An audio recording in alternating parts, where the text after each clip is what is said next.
안녕하세요, 찰리브라입니다. 오늘도 이제 방송을 처음부터 끝까지 시청하시다 보면 과연 시장의 방향성이 어떻게 될지에 관해서 아마 넌지시 어느 정도 아마 예견을 하실 수 있을 것 같은데, 몇 가지 중요한 포인트가 이제 군데군데 있어요. 이제 보시면서 그걸 이제 트레이딩 하시는데, 그거를 이제 조금씩 이제 더 하시면 될 것 같아요. 일단 첫 번째는 이게 긴푸 사이트거든요. 그러니까 해외 시세에 비해서 국내 시세가, 국내 참여자들이 얼마만큼 관심을 가지고 있는지를 우리가 알 수 있는 게 긴푸 사이트인데, 여기 이 긴푸 사이트를 보면 역프리미엄이에요. 지금 현재는 어떤지 모르겠는데 제가 이거를 캡처하는 시간에도 역프리미엄이었어요. 그러니까 관심도가 많이 없다는 얘기예요. 이걸 떠나서 구글 트렌드를 봐도 전 세계 관심도, 우리나라 사람들 관심도도 많이 지금 없는 분들이 되게 많아요. 그래서 고기도 먹어본 놈이 먹는다고 물려있는 사람들, 아니면 이미 예전에 투자했던 사람들이나 투자를 하지 지금 어느 정도 또 올라왔기 때문에, 폭락이라는 트라우마가 있기 때문에 일반 관심 없는 사람들, 4차 산업혁명에 관해서 관심 없는 사람들은 투자 못해요. 절대로 못해요. 그 사람들 패러다임이 이 지금 가상자산 시장에 관해서 실체가 없다라고 생각하는 사람들이 워낙에 많기 때문에 투자 못해요. 그러니까 그냥 하는 사람만 하자, 이런 의미에서 이제 말씀을 먼저 드리고, 기준가를 보면 오늘 아침에 새벽에도 이제 제가 트윗을 보다가 LTC, 그러니까 라이트코인이죠. 라이트코인을 $1,000, $1,000라고 이제 얘기를 반복해서 말하는 사람들이 조금 많이 늘어나기 시작을 했거든요. 이 의미는 뭐냐면, 이거를 기준으로 봤을 때 내가 투자하고 있는 알트코인을 최소한 요 정도 기준으로 보시면 어떨까라는 생각을 합니다. 그래서 $1,000까지 가는 데는 아직 시간이 조금 남았죠. 아직 연말과 내년 1월과 2월. 그래서 제가 왜 내년 초반까지 이제 말씀드린 데 관해서 이제 논리적으로 제가 설명을 드릴게요. 그리고 딥바이 데드라는 사람이 이제 뭐라고 한마디를 하네요. 아이콘은 한국의 이더리움이다. 그리고 뭐 에이다는 일본의 이더리움이다. 그리고 네오코인은 중국의 이더리움이다. 뭐 이런 얘기들이 있는데, 뭐 이런 거에 관해서 이제 뭐 얘기를 하고, 에이다 코인 같은 경우는 이미 많이 상승을 했어요. 그에 반해 아이콘과 네오는 아직 시작조차 안 했거든요, 사실은. 그래서 차트적인 관점에서 아이콘 같은 경우 $1.66, 지금 현재는 아마 이거보다는 아마 좀 올라가 있을 텐데, 전고점에 대비해서 지금 워낙에 많이 못 가 있는 현재 상황이, 이 코인이 뭐 나쁜 코인이나 이런 코인은 아니에요. 스캔 코인도 아니고. 그래서 홀딩하고 계신 분은 희망을 잃지 마시고 한번 견뎌보세요. 아이콘도 분명히 펀더멘탈 있는 코인이고, 저희 이제 방송에서 많이 말씀드렸던 네오코인 같은 경우는 약간의 지금 시세 반등이 있어요. 중국에서 뭐 블록체인을 뭐 탄압한다, 그렇게 한다, 뭐 이런 어떤 그 패러다임이 지금 창궐하고 있는 현재 와중이긴 하지만, 저는 이제 제가 분석한 자료에 의하면 3년 전부터 저는 이거를 네오코인을 홀딩을 하고 있어요. 그래서 제가 생각하는 매도가는 일단 걸어놓긴 했는데, 아마도 뭐 반전 드라마가 분명히 중국에서 시그널이 나오면 아마 이 친구가 폭발적인 상승을 어느 순간엔 아마 할 거예요. 비트코인 ABC 같이. 할 시점이 분명히 올 겁니다. 근데 그거를 이제 기다릴 뿐이죠. 그리고 뭐 중요한 뉴스거리나 이런 소식이 안 나오는데, 그거 여러분들 아시겠지만 중국이라는 어떤 그 국가가 가리고 감추고 속이고 이런 게 되게 많아요. 그거를 곧이곧대로 100% 믿으시면 안 된다는 거죠. 그래서 그런 관점으로 보시면 돼요. 그래서 홀딩하고 계신 분들, 물려 계신 분들은 희망의 로를 돌리시면서 한번 기다려보세요. 여태까지 기다리셨으니까. 그리고 저는 매수를 65,500원에 마지막 매수라고 지금 기다리고 있는 현재 상황이고, 비트코인에 관해서 말씀을 드리면 일단은 현재 약간 반등을 하고 있는데, 일단 시그널이 51,500달러를 돌파를 해야 55,000달러까지 바라볼 수 있고, 51,500달러를 돌파 못하면 또다시 박스권 장세가 연이어 이루어지면서 아마도 알트코인 순환매 장세가 지속적으로 이루어지지 않을까라는 생각을 합니다. 그리고 시총 상위에 있는 코인들이 아직 많이 못 갔잖아요. 그래서 그 친구들도 아마 분명히 움직이기 시작할 거예요.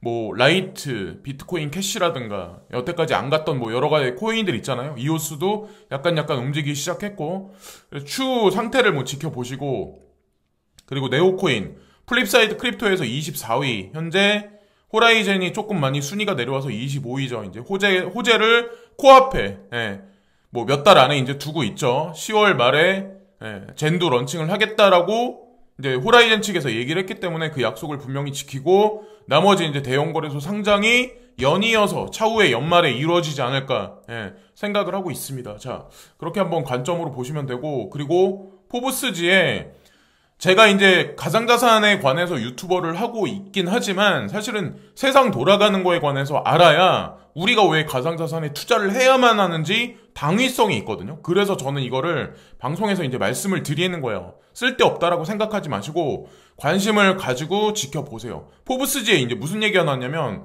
프랑스에서 32시간, 그러니까 주당 32시간 근로법에 관해서 이 제안이 나왔다, 이 아이디어가 나왔다라는 얘기가 나와요.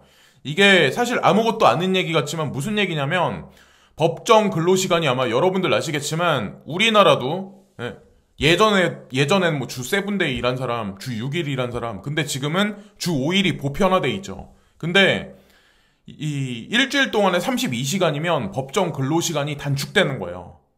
법적으로 제한을 거는 거예요. 그럼 어떻게 되냐? 거기다가 법정 시간당 임금은 또 점진적으로 인플레이션이 있으니까 늘어나. 그러면 사업자, 자영업자, 그런 사람들 사업하기 까다로워지는 거예요. 되게 많이 쉽지 않아요. 그리고 노동자가 들어가서 일할 수 있는 어떤 그런 영역도 제한적이 될 수밖에 없어요. 근데 프랑스에서 먼저 이런 법안에 관해서 아이디어가 나왔다는 얘기는 앞으로 향후 사업하기 훨씬 힘든 그런 상황이 도래할 수 있다는 거예요. 왜냐면 법정 근로시간이 45시간, 뭐 40시간 이런데 그거를 어기면 자, 거기에 이제 페널티가 부과돼요. 그럼 32시간이다. 제한을 두면 사업자는 훨씬 힘들어지는 거예요. 그래서 저는 가상자산에 투자를 하고 이 지금 현물 경제에서 빠져나온 거예요. 왜냐면 저는 능력이 없어서 노답이라고 이미 판단을 예전에 내렸으니까. 뭐 능력 있으신 분들은 뭐 하시는 거고 잘 앞으로 이제 지금 근로기준법이 어떻게 바뀌나 법정 근로시간이 어떻게 바뀌나 앞으로 추이를 지켜보시면 아마도 제가 말씀드리는 게 아마 맞을 거예요. 그래서 그거를 뭐 흐름을 저는 이제 미리 예견해서 말씀드릴 뿐이지 뭐 비관적으로 말씀드리려고 하는 건 절대로 아니에요. 오해는 하지 마시고. 그리고 전 세계 이제 패러다임이 2022년 들어서 엄청나게 바뀔 거라는 걸 우리가 한편으로 예측할 수 있는 게 뭐냐면 독일에 이제 그 총선이 있는데 자, 이제 총리가 바뀌는데 메르켈 총리가 16년간 집권을 했어요. 그러면 16년간 똑같은 일관된 정책이 이루어졌었는데 유럽에서도 독일과 프랑스가 알아주는 두 나라거든요. 이 나라에 의해서 유럽은 움직여요. 근데 16년 동안 이렇게 지속적으로 이제 정책에 관해서 방향성을 제시를 했는데 이게 이제 2022년에 바뀐다는 거죠. 지금 그래서 오히려 메르켈이 집권하고 있는 당보다 그 외에 야당이 지금 득세하고 있는 현재 추세거든요. 이 얘기는 뭐냐면 전체적인 유럽의 어떤 그 패러다임도 패권 자체도 되게 많이 바뀔 수 있다는 얘기예요. 그래서 혼란한 상황이 아마 2022년에 도래하지 않을까라는 생각을 합니다. 우리나라 같은 경우도 정권 교체가 내년에 아마 있을 거예요. 지금 문정부에서 대선이 뭐 내년에 이제 선거가 있으면서 아마 그래서 한동안은 좀 혼란스러운 장세가 있지 않을까라는 생각을 합니다. 그리고 이거는 이스라엘에서 예전에 이제 3일 전인가 그때 바이러스 4번째 백신에 관해서 뭐 마친다 뭐 제안이 나왔는데 실제로 이스라엘에서 지금 실시하기 시작을 했어요. 4번째. 그래서 4번째 백신 지금 마치기 시작했다. 그래서 그걸 먼저 말씀드리고 이 얘기는 뭐냐면 지금 3차 접종까지 했는데 실효성이 없다는 얘기예요. 그 백신에 관해서. 우리나라는 2차까지 지금 접종을 다 마치지도 못한 상황인데 더 오래 갈 수 있다는 얘기죠. 이스라엘은 4차까지 마쳤다는 얘기는 그런 관점으로 이제 보시면 되고 플랜 B가 크리스마스가 되기 전에 비트코인이 10만 달러까지 갈 거라고 예측을 하고 있다. S2F로. 그래서 예전에 이제 플랜 B에서 얘기한 거는 9월 달에는 약세장이 있을 가능성이 높다. 그래서 아직까지 9월 달 뭐 중순까지 넘어가진 않았지만 실제로 9월 달 뭐 중순에서 말기까지 뭐 전 세계적으로 이제 경제 이슈가 조금 혼란스러운 상황이 많은 게 되게 많아요. 인프라 법안에 관해서 투표도 있고, 그리고 부채 협상에 관한 것도 이번 달 말부터 협상이 진행되기 때문에 아마, 그리고 FED 연준 FOMC도 이제 이번 달 중순에 있거든요. 21일부터 있거든요. 그래서 그 전까지는 언저리에는 아마도 좀 약간 혼란스러운 장세가 있지 않을까라는 생각을 합니다. 그래서 일단은 지금 나쁘지 않게 S2F까지 가고 있다. 이 사람이 예측한 거는 13만 5천 달러인가? 거기까지 아마 예측을 했을 거예요. 그러니까 이번 연도 말기까지 그런 얘기를 했었고, 제로헤지에서 FED의 어떤 그 테이퍼링이 스태그플레이션으로 뭐 유도할 수 있다. 스태그플레이션으로 들어갈 수 있다. 뭐 이런 얘기를 지금 하고 있는데, 연준의 정책이 지금 여러분들 아마 보시면 아시겠지만 뭐 테이퍼링 한다는 얘기가 지금 나온 지 되게 오래됐잖아요. 근데 실시는 안 하고 있잖아요. 실업률이 극적으로 감소를 해야 되는데, 그죠? 지금 계속해서 감소하지 않고 있는 현재의 상황, 지속적으로 늘어나고 있는 현재의 상황. 자, 그러면 어떻게 될까요? 돈을 여기서 푸는 거를 멈추지 못해요. 스태그플레이션으로 들어갈 거를 모건 스탠리도 미리 얘기를 했었는데, 지금 막 여러 경제학자들이 스태그플레이션 쪽으로 간다고 지금 얘기를 하고 있잖아요. 스태그플레이션, 말 그대로 지금 현재 상황이야. 전 세계는 실업자들이 넘쳐나고 있어요. 실업자가 넘쳐난다. 그럼 이 사람들 호주머니에 돈이 없죠. 그러면 소비가 감소할 수밖에 없어요. 그러면 GDP도 여기 달팽이 같이 천천히 성장할 수밖에 없어요. 그에 반해서 가장 우려스러운 건 인플레이션은 극적으로 지속적으로 상승하고 있는 현재 와중, 이게 스태그플레이션이에요.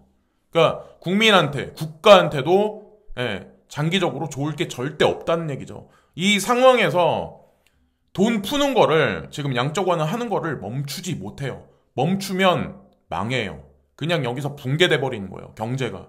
그럼 국가도 붕괴할 수밖에 없어요. 그래서 테이퍼링이나 금리 인상에 관한 거를 쉽사리 코로나가 끝나기 전까지는 아마 못할 거라고 저도 지속적으로 어필을 했었고, 그리고 제가 이제 말씀드리고 싶은 게, 스태그플레이션, 말 그대로 이제 스태그플레이션은 양적 완화를 하든 아니면 여기서 통화량을 줄이든 노답이에요. 이거를 막을 순 없어요. 인플레이션은 통화량을 줄이면 된다. 디플레이션은 통화량을 늘리면 된다. 이게 정답인데, 스태그플레이션은 정답이 뭐냐면 세수를 세푸대에 담아야 돼요. 3차 산업혁명에서 4차 산업혁명으로 넘어가게 하고, 그리고 거기다가 인프라 법안이라고 막 그런 얘기들이 지금 많이 나오잖아요. 그런 뭐 새로운 규제안, 그리고 새로운 법률, 뭐 새로운 어떤 그 인프라를 통해서 새로운 뭐 새로운 뭐 어떤 정책을 펴서 세수를 세푸대에 담는 방법밖에 없어요. 기존의 산업을 죽여놓고. 그래서 전 세계 패러다임이 이런 식으로 움직이는 게 아닐까라는 생각을 이제 전 조심스럽게 내붙이고, 그 하나의 발단이 단초가 되는 게 뭐냐면, 요 근래 이제 인프라 법안에 관해서 많이 말씀을 하시잖아요, 바이든 행정부에서. 그래서 이분이 이 말을 하는 게, 이 말씀을 하시는 게 그냥 갑자기 튀어나온 게 아니라는 거죠. 왜냐면 연준의 정책을 어떻게 흘러갈 거, 그리고 미국의 경제가 어떻게 흘러갈 거, 전 세계 경제가 어떻게 흘러갈 거라는 거를 이미 정부는 알고 있어요. 그래서 인프라 법안을 지금 야당은 막고 있어요. 왜냐면 정당이 하고 있는 거를 막을 수밖에 없으니까. 그죠?